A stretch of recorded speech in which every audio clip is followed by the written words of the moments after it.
O Brasil tem hoje mais de 72 milhões de brasileiros numa situação de inadimplência, o que corresponde a aproximadamente cerca de 44% deste total. Esses dados estão no mapa da inadimplência e negociações de dívidas da Serasa, que foi pesquisa, um levantamento realizado aqui no Brasil. A gente sabe que o endividamento pode surgir a partir de vários fatores, Desde a questão do consumo desenfreado até o problema do desemprego, que foi agravado depois da pandemia. Bom, para falar com a gente sobre os impactos do endividamento na saúde mental, a gente recebe aqui no programa Espaço Aberto, em formato virtual pela TV e Rádio Câmara Bauru, a Valéria Maria Meirelles. Ela é psicóloga, doutora em psicologia clínica pela PUC de São Paulo, tem atuação na área da psicologia econômica e psicologia do dinheiro e também é consultora da Serasa para assuntos relacionados ao endividamento. A Valéria gentilmente atendeu o nosso convite para este bate-papo. Valéria, seja bem-vinda. Muito obrigada. Olá a todos que nos escutam. Vamos lá, começar a fazer uma pergunta, acho que básica, para a gente falar sobre essa questão da psicologia. Por que problemas financeiros afetam ou podem afetar diretamente a saúde mental? Olha, na verdade, eles afetam mesmo a saúde mental por uma questão muito interessante. Quando a gente não tem dinheiro ou está endividado, a gente vive numa sociedade em que, para a gente ter as coisas para viver, a gente precisa do dinheiro. Quando a gente está endividado, essa possibilidade de ter bens, comprar coisas, fica limitada. E eu tenho uma premissa que o dinheiro, ele minimamente é uma ferramenta para saúde, moradia e educação, que tem a ver com cidadania. Quando um desses três aspectos, ou os três ficam afetados, naturalmente o que acontece? Você começa a não ter condições de seguir a tua vida. E aí você vai perdendo o quê? Uma que a gente chama de autonomia, a sua independência. Por esse caminho, Lidiane, o que vai acontecendo? As pessoas vão se sentindo restritas, limitadas na sua condição e condução da vida, e aí vão se retraindo.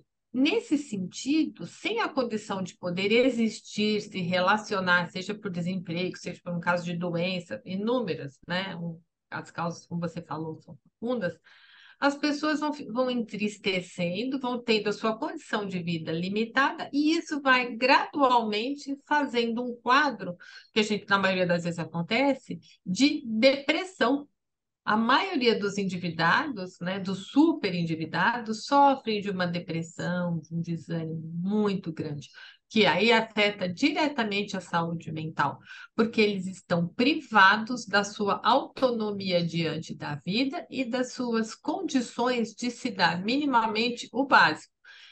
Tirando esses aspectos do básico, também tem outros. Tem pessoas que têm dificuldade de seguir a sua vida, realizar seus projetos. Eu gostaria de ter feito um curso, ter dado uma condição de vida melhor para minha família, ou seja, várias causas. Mas, principalmente, eu acho que isso que a gente tem que deixar claro é que o endividamento, ele tira a autonomia da pessoa, a chance dela realizar coisas, Ele limita. E limitando, pensa só como é que seria a sua vida se você não pudesse fazer algumas questões, ter atividades ou condições que são tão importantes. A gente vai entrando num processo de entristecimento e de adoecimento psíquico que, a médio e longo prazo, impacta severamente na saúde mental das pessoas. É muito sério. Pensar nesses impactos da saúde mental, dessas pessoas que estão endividadas, além dessas restrições, essas limitações com relação a acesso a serviços, a produtos, a oferta de uma qualidade de vida para si mesmas ou para seus familiares, existe a questão da cobrança, porque se estão super endividadas, devem para alguém, ou devem para um banco, ou devem para uma loja, ou devem para pessoas. Essas cobranças, elas também têm impacto, nessa questão da saúde mental, Valéria.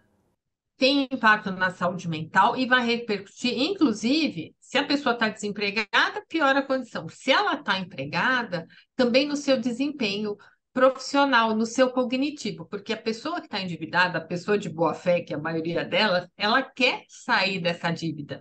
Então, normalmente, sabe, Lidiane, as pessoas não falam que elas estão endividadas. Ah, eu vou tentar dar um jeito sozinho. Ou escapou um pouquinho aqui e ali, eu vou pegar um empréstimo, vou resolver.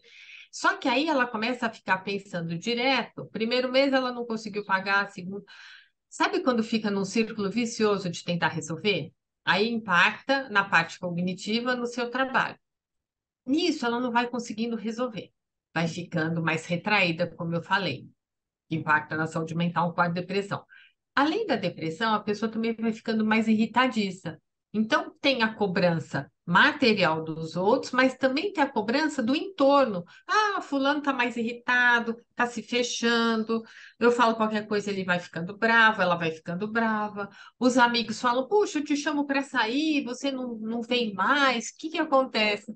Então, tem várias cobranças também, sem contar a cobrança pessoal, né? Que a pessoa fala, meu Deus, como eu não estou conseguindo. Então, essa palavra que você usou, cobrança, ela é muito pertinente, porque o endividado ele fica sendo cobrado literalmente por todos os lados, tanto no aspecto material do dinheiro, como no aspecto das relações e na relação com ele mesmo. É muito difícil. E aí tudo isso, de uma certa forma, acaba afetando até a autoestima, esse sentimento de frustração, de impotência por não conseguir resolver os problemas, Valéria. Nossa, você pegou um ponto importantíssimo. O endividamento, a primeiro objeto, aspas, né, que é atingido, o primeiro alvo do endividamento é a autoestima, porque como o dinheiro na nossa sociedade está muito ligado à competência, né? Quanto mais você tem dinheiro, mais competente você é. A partir do momento que você não tem e ainda está endividado, o seu senso de competência ele vai embora e a pessoa. E tem uma teoria que fala que o dinheiro é uma extensão do nosso eu. Então, se você não se sente competente no uso do dinheiro, você também não está se sentindo competente com você mesmo e com a vida. Então, isso que você falou é importantíssimo, porque a autoestima ela vai embora, porque o seu senso de autoeficácia, de bom posicionamento na vida vai embora. E é muito complicado, porque eu falo, se a gente não consegue confiar nem em nós mesmos, no nosso recurso, o que que vai ser de nós, da gente, né? Então, a pessoa endividada, ela fica muito fragilizada, Lidiane. É muito ruim, sabe? Porque ela vai perdendo a força nela mesma, inclusive na força para pedir ajuda e acreditar nos outros.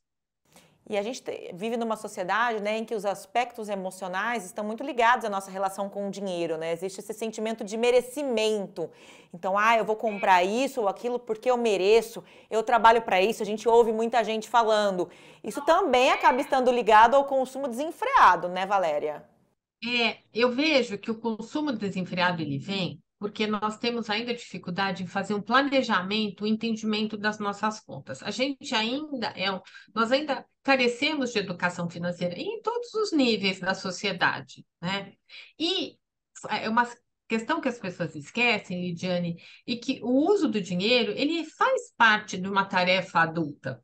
E de uma maneira importante. O que que significa isso? Que a gente naturaliza o uso do dinheiro como se todo mundo soubesse, igual respirar e tomar água. Mas não é bem assim. A gente também precisa colocar cuidado no uso do nosso dinheiro. O que que eu quero dizer? Que a gente tem que sentar, não importa qual o nosso salário, desde o menor até o maior, não importa. Quanto eu recebo, quanto eu gasto, quanto eu custo, quanto a minha família custa. E normalmente as pessoas, uma emoção negativa, eu não gosto de fazer isso, é chato. Eu tenho dinheiro, eu dou um jeito, e eu vejo isso em todas as camadas, né? E o que que a gente precisa parar para pensar? Que eu mereço, todos nós merecemos, mas a gente não merece ficar endividado. E para esse eu mereço ser um eu mereço consistente que não cause problemas, a gente precisa olhar as nossas contas, ter planejamento de vida. E como é que a gente faz para controlar o eu mereço, né? Eu mereço, hoje eu vou me dar tal coisa. Se a gente tem um planejamento, que poucas pessoas têm. Então, assim, você tem planejamento do futuro? Você sabe quanto vai te custar o seu curso, a troca da casa, o carro, seja o que for. Ah, não sei. Então eu vou gastar hoje. Não, mas se você sabe que você quer juntar dinheiro, você quer sair da dívida, fica mais fácil falar, bom, eu mereço tal coisa. Ah, mas eu tenho um compromisso comigo mesmo de juntar dinheiro para tal coisa. Ah, então eu consigo fazer essa negociação do eu mereço. O que acontece é que as pessoas deixam muito soltos, muito no abstrato, que a gente chama na psicologia econômica das contas mentais, que são as contas do nosso desejo, não são as contas que vêm aqui para o papel, para a planilha, né? Então, eu desejo vou receber meu 13º, já recebi, eu mereço tal coisa, aí com esse 13º eu faço isso, isso, isso. Só que o dinheiro é um só. Então, a gente tem que tomar muito cuidado, porque esse eu mereço, ele é muito válido com planejamento. Um eu mereço aleatório vai trazer um eu não mereço dívida. E é o que o nosso ouvinte que estiver ouvindo, se fizer isso, vai fazer. E que a gente não quer que aconteça. E é o que você falou, né? O dinheiro é um só e a matemática é uma ciência exata. Essa história de dar um jeito, depois eu dou um jeito, não funciona para a questão financeira, né, Não, Valéria? não, a gente fala do enigma das contas mentais, que nas nossas contas mentais, todo o dinheiro é um só, mas ele dá conta de tudo. 13º, eu vou dar o presente para minha filha, vou fazer a viagem, vou fazer uma ceia de Natal legal, tá, tá. Ah, põe no papel. Não Intere- fecha, né? Sim. O interessante é que a gente viu algumas pesquisas, né, que foram realizadas esse ano sobre o aumento do endividamento com relação às contas de consumo essenciais, né, seja conta de luz, conta de água, mas ainda nós temos o cartão de crédito como o grande vilão, né, da saúde financeira dos brasileiros, com aproximadamente 30% das contas atrasadas, segundo dados da Serasa. Isso mostra até indo ao encontro daquilo que a gente está falando, de que boa parte deste endividamento, sim, está ligado à má educação financeira, ou à falta de educação financeira e ao consumo desenfreado. O problema está no cartão de crédito, né? É que o cartão de crédito, o dinheiro virtual, quando o nosso dinheiro, porque se a gente pensa na história do dinheiro, né, ele foi evoluindo e a tecnologia trouxe isso. Então, o que que eu quero dizer? Que o dinheiro virtual é um dinheiro que a gente não vê. E o cartão de crédito, os cartões ou as compras, eles favorecem muito essas contas mentais ou que a emoção tome mais conta. Em que sentido, né? Se você põe uma nota de R$ 100 na carteira, você tem dó de gastar. No cartão de crédito, todo mundo fala, passa o cartão, divide, fica tudo mais fácil e não é tangível. Então, a questão, o cartão de crédito ele vira um vilão porque ele não é tangível. Tudo aquilo que não é tangível, que você não vê, vira um vilão na hora de você gastar. Porque você joga para frente, depois a gente dá um jeito, a gente vê o que faz. Muitas pessoas falam, nossa, recebi meu cartão. Quem nunca tomou um susto com cartão de crédito? Eu também já tomei. Por que isso? Você vai vendo, porque assim, gastou, tem que anotar. Então, o que a gente fala, não precisa ser um expert em educação financeira. Ai, eu preciso dar muito. Não, você precisa saber quanto você gasta, quanto você recebe, quanto você gasta, se isso se ajusta, né? E poder separando um pouco o dinheiro. Isso tem a ver, sabe, com o que, Lidiane, também com para quem, quando a gente consegue, porque a gente tem que falar para várias camadas da população, né? Ajuste de estilo de vida. Às vezes você quer viver um padrão um pouco mais alto, porque meus amigos têm, fulano tem, e é isso que vai estourar o teu orçamento. Então a gente também tem que pensar que estilo, o que que eu quero para minha vida, que estilo de vida, e se isso cabe no salário, no dinheiro que entra na minha vida. Porque os grandes problemas surgem quando, como diria minha avó, a gente dá um passo maior que a perna. E para a gente não dar esse passo, a gente tem que ter um pouquinho de conhecimento. Ninguém precisa ser PhD em educação financeira, mas tem que ter noções básicas, porque o principal prejudicado é a principal prejudicada é a própria pessoa, né? E aí, os grupos, né? Os grupos sociais, ai, fulano trocou de carro, fulano mora num apartamento melhor, num bairro melhor. Eu vou ficar para trás, porque aquele medo de ficar para trás também, porque a gente precisa de aceitação social. E o dinheiro é uma grande moeda de prestígio e status. Então, essas questões vão embolando em nós, vão despertando emoções, muitas vezes negativas, de ansiedade, eu quero ter. E isso cria uma neblina no nosso olho, né, no processo de tomar decisão, e a gente acaba dando um jeito. E o dando jeito, voltando ao cartão de crédito, ele é a ferramenta que dá mais acesso, né? Às vezes a gente dá um jeito pelo cartão e depois eu resolvo, e não resolve. Exato. Ô, Valéria, e aí você comentou, né, sobre essa questão da comparação, eu quero ter um estilo, eu preciso ser aceito, fico observando o estilo de vida que os meus amigos, as pessoas no meu entorno levam, sentei, fiz as contas, não cabe no meu orçamento, vou ter que diminuir o estilo de vida que eu levo hoje. Como compensar, então, essas frustrações que acabam sendo depositadas, né, no consumo? Como que se compensa isso psicologicamente? Acho que primeiro a gente tem que saber o que a gente quer para a nossa vida, né? E buscar recursos positivos de compensação. Então, se eu quero ter tal coisa e não cabe no meu bolso, o que que eu posso fazer para alcançar isso? Então, eu vou fazer um trabalho extra, eu vou mudar de carreira, vou mudar de cidade. A gente sempre, porque com certeza a gente tem alternativas. A gente sempre tem que pensar, diante desse cenário, o que que é possível fazer por mim mesma? Quais as minhas forças?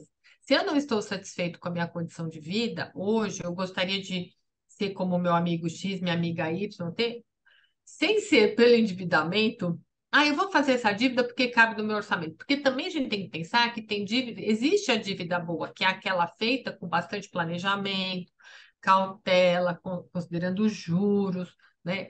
Mas essa dívida boa, ela também é muito bem pensada, milimetricamente calculada antes de ser tomada. E é o que a gente vê, a minoria das pessoas fazendo isso. Se as pessoas pegam e vão entendendo, olha, eu não tenho tal coisa. Puxa, eu gostaria muito. O que isso conta a meu respeito? Porque muito do uso do dinheiro, aliás, por isso que a psicologia estuda isso, tem a ver com autoconhecimento. Será que eu preciso, de fato, ter um carro do tamanho do meu amigo?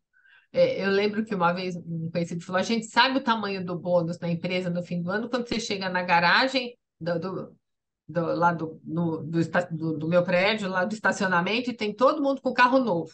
E se você não quer comprar o carro novo, o que acontece? Então, a gente também tem que ser muito competente, muito firme com a gente mesmo, de não fazer o que a gente chama de comportamento de manada. Será que aquilo que é bom para o outro é bom para mim? Será que é útil?